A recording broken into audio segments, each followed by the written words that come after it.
How's it going, everybody? It's Charlie, and welcome back to another video on the Chatting Leeds YouTube channel. Just before we get into this one, as always, if you can find the effort to do so, please smash a like on the video. It just helps get it out there to more people. Please subscribe to the channel if you are brand new and hit the notification bell and get all of your thoughts and opinions on that shit show into the comment section down below.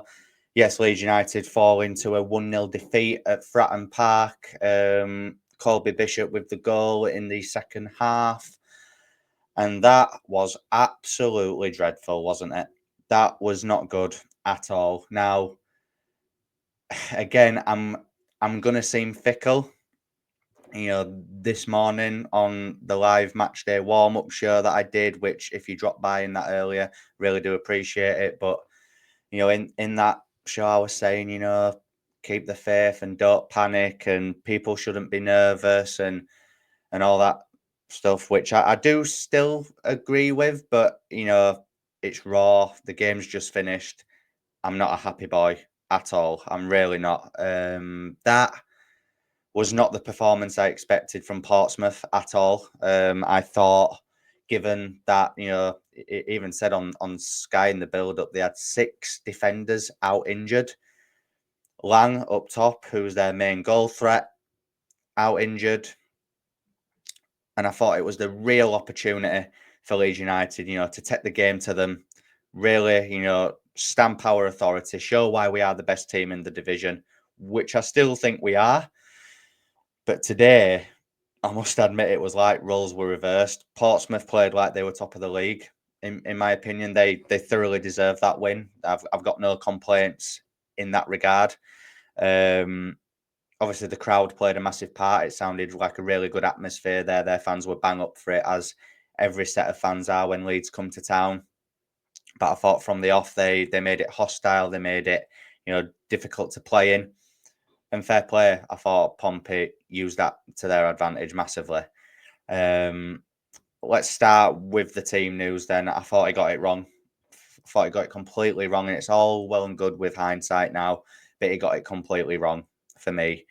Gruev starting in the midfield and lasting as long as he did on the pitch, I thought was an absolute joke. I'm in group chats with people who I stand at the ground with. They're all saying the same. Why is Gruev starting? Why is Aronson still in the team? I could understand why Aronson was in the team at Gruev. I just did not understand at all. In my opinion, I know it's not worked out this way, but I think Farke set up for a point today. I do. I think he set up to go there and just get a point. Why he did that, I do not know. Look, like I've said, yes, the atmosphere was good. Pompey used it to their advantage massively. But I'm not being funny. We're top of the league, and they were 17th at the start of play. I don't know where that 3 points puts them now, but they were 17th prior to kickoff.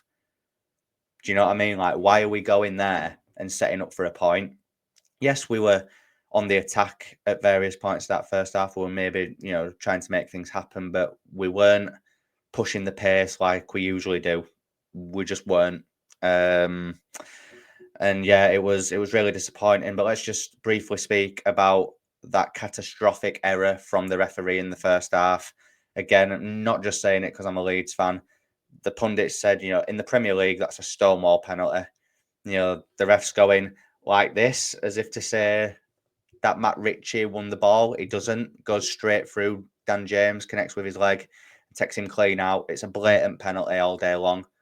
Absolute stonewall. I mean, the officiating at this level is an absolute disgrace. But again, I'm not blaming that at all. But again, if that's a penalty and Leeds score it, it could be a different game. The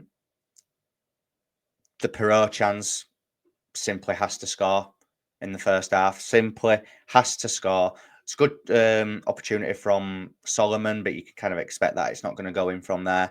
Keeper palms it out. Perot's actually got time to take a touch and then put the ball in. But I get it. He's in the moment. It's instinctive. He's swung at it, and the keeper's made a really good save once again. Like I said, I thought Portsmouth were just looking for Josh Murphy down their left-hand side, down our right. And I thought he was getting the better of Jayden Bogle, who I didn't think had a very good game and was rightfully taken off in the second half. I thought his touch was off. His passing wasn't great either. They were trying to limit the opportunities for Leeds United to get the ball into Dan James down that right-hand side, which I thought they did quite well. And like I say, I thought Murphy was their real outlet. He was putting some really good balls into the box, which Leeds did look nervy from, like they did. And I thought when Pompey pressed us high, I thought we looked very vulnerable and like we were going to get exposed every time they pressed us. Junior Firpo, I thought was good in the game, trying to get forward. You know, him and Solomon linked up fairly well in that first half, but again, there was nothing really coming at the end of it. Brendan Aronson, I mean, does there really need to be a conversation? Like, does there actually need to be a conversation? I don't understand why he's playing. I really don't. I don't understand how he's getting in the team. He hasn't got the physicality. He hasn't got the creative mind. He hasn't got the football IQ. He's not decisive enough with his passing. Holds onto the ball way too long. Yeah, like I said, doesn't have the physicality at all. Gets bodied off everybody. I mean, yeah, he presses, but even when he was pressing today, nothing really come of it. The press wasn't effective from him. So why is he on the pitch? Why is he starting games?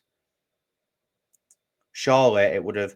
And I know what, someone said in the live chat this morning that maybe it would be a bad idea to go with Perot in the 10 and Joseph up top from the start because it'd be a bit slower, which I did agree with at the time. But now in hindsight, having watched that, would it really have been that bad to have just experimented with it and then maybe bring Aronson on in the second half when they're a lot more tired? And again, his pace and his pressing could have maybe worked at that point. Maybe that could have worked. Thought Joel Perot, again, the opportunity that he had in the first half, he should have buried. Other than that, in the first half, he didn't really have the opportunity to get into the game and affect it that much. So I wasn't really blaming him at all. Dan James, again, quite ineffective, but I thought they did well at trying to get him out of the game. I thought Rodon and Strout looked a bit shaky throughout the whole game, to be fair, and we'll come on to their goal in a second. But yeah, and Ilan Meslier, I thought actually, weirdly, I thought he had an all right game, to be fair. Other than the goal, which again I'm not entirely blaming him for. But yeah, like I said, I thought they pressed us quite well, and I thought when they did so, they put Leeds under a lot of pressure. And like I said, we just weren't at it in that first half. And then as we moved into the second half, I thought we started the second half actually quite well. Joe Perot had that opportunity where Solomon takes it round the keeper. I actually thought in the first instance that Solomon could have had a shot off there. Thought he could have maybe scored that. But again, he takes it around the keeper, has good composure just to set himself, plays Perot, and Perot just blazes it over the bar. And I must admit, at that point, I thought it was maybe destined for a draw. I thought if Perot's usually the man that would score that sort of chance, and he didn't. And I was just thinking, yeah, it's just not happening today. Like I say, it was too slow and too lackluster in the midfield, but it's going to be when you've got Gruev in there. I thought Gruev was so poor and has been really poor in the last few appearances that he's made. I get why he maybe wants him in away games, but that is pure evidence that it's got to be Rothwell and Tanaka moving forward now in every game, home and away. It has to be Rothwell and Tanaka. The fact that when he made the subs, he brought Tanaka off. Now, again, Tanaka didn't have his best game. I will say that. Tanaka was not great today. I thought his pass was off. I thought he was getting dispossessed quite a lot. He was a bit too calm and cool on the ball in certain positions when he shouldn't have been. But again, everyone has an off day, but it should have been Gruev that came off. It really should have been Gruev that came off. So frustrating from Fark today. Like I said, I thought he got his team selection wrong. Well, not all of it, just the midfield selection. I thought he got it completely wrong. And the sub that he made in the first, I know Gruev ends up coming off, but it should have been off in on that first initial substitute section. I don't know. And then, yeah, obviously Portsmouth score their goal. Colby Bishop. It's a good finish, to be fair to him, but the fact that it's just one simple ball over the top, which catches us off guard, and I must admit, Joe Rodon, for me, it's not good from Rodon, is that? Rodon has been a brick wall of late. He's been very good, but you've got to call a spade a spade. That was poor. That was really bad for their goal. And then he's having a go at Melier, which Melier can only do so much. He came out when he should have came out. It was just a good finish from Colby Bishop. I felt maybe he could have done slightly better, but I think we're really being harsh on Melier there. I thought it was a good finish from Colby Bishop. Poor defending from Joe Rodon, in my opinion. The fact that the ball's just simply gone straight over him into Bishop's path. And like I said, it's a good finish, but it's really poor defending from Leeds. Is that, and in particular, Mr. Joe Rodon. And yeah, and I thought from then on, actually, Leeds had a little spell in the second half where we're actually quite good. Junior Firpo with that chance where he's in the box and he's got no one around him. All he has to do is just place it into the goal, and he basically passes it straight to the keeper. It is a good save, but he's hit it right at him. And I think Dan James, then Junior Firpo hits the bar from a header. Dan James puts the second chance from that,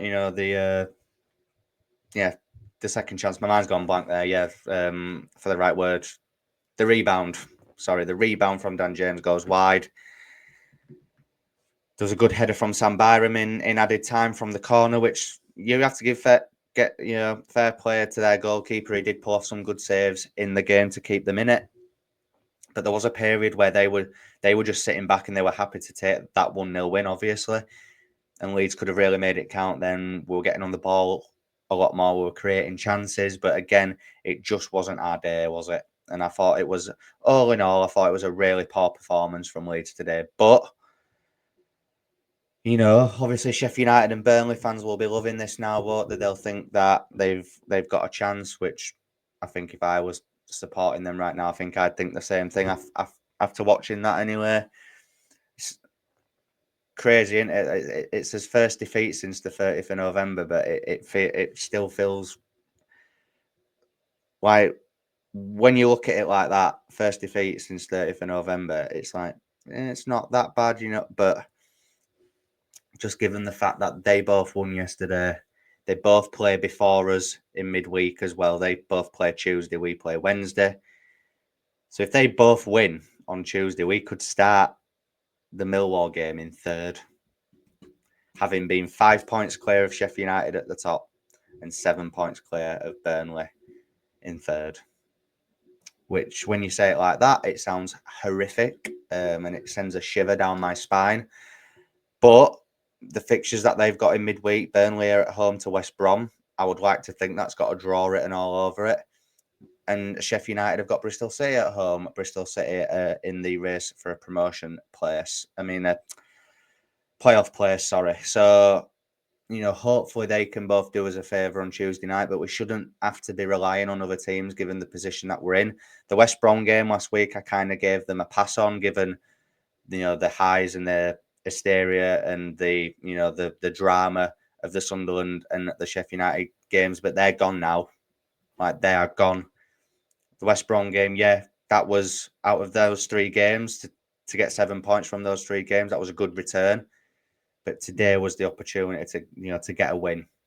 It really was. And the Millwall game on Wednesday is massive now. Well, every game's massive from now on in. But, Millwall on Wednesday is huge now, especially if they both win on Tuesday. We really have to see what this Leeds team's about now.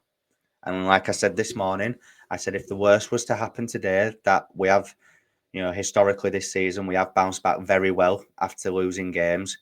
Let's hope that is the case this time. Hopefully it will be. But maybe people were right to be nervous going into this one. Maybe I was a bit overconfident, and it could be a blessing in disguise for the players, to just realise, that there's still, 10 games left to play now. I still think we'll be all right in terms of the top 2. I really do. But we need to cut performances like that out now. Like, we went, what was it, 17, 18 games unbeaten before today? There's 10 games left, so let's hope there's not another one now. You know, the QPR game next Saturday as well. Wow. After what happened there last season, Jesus, do not let that happen again. We can't. Oh, God. I'm at that point now where it's... I think we were all way too overconfident, weren't we, I think? But again, I'm trying not to panic too much. Like I said, first defeat since the 30th of November. We're still top of the league with a vast superior goal difference, and the other two in this race have got difficult games on paper midweek. So let's hope that Bristol City and West Brom can both do us a favour, and then we just do our business on Wednesday night and see where the land lies. But yeah, like I say, guys, not the best performance today. Was awful, I thought. But again, it's done now. We need to scrub ourselves off and we need to go again on Wednesday. But somehow, guys, if you've enjoyed this video, please smash a like on it. It just helps get the video out there to more people. Please subscribe if you are brand new and hit the notification bell. Get your thoughts and opinions into the comment section down below. And there will be a player ratings video out later on this evening as well. There'll be some harsh ratings from me in this one, I think, guys. So make sure that you tune into that. And yeah, we'll be live on the channel tomorrow night with Darren and Dillo from Only Leeds Bros, where we'll be delving into today's defeat even more. Can't wait. I'll see you in a bit. Cheers.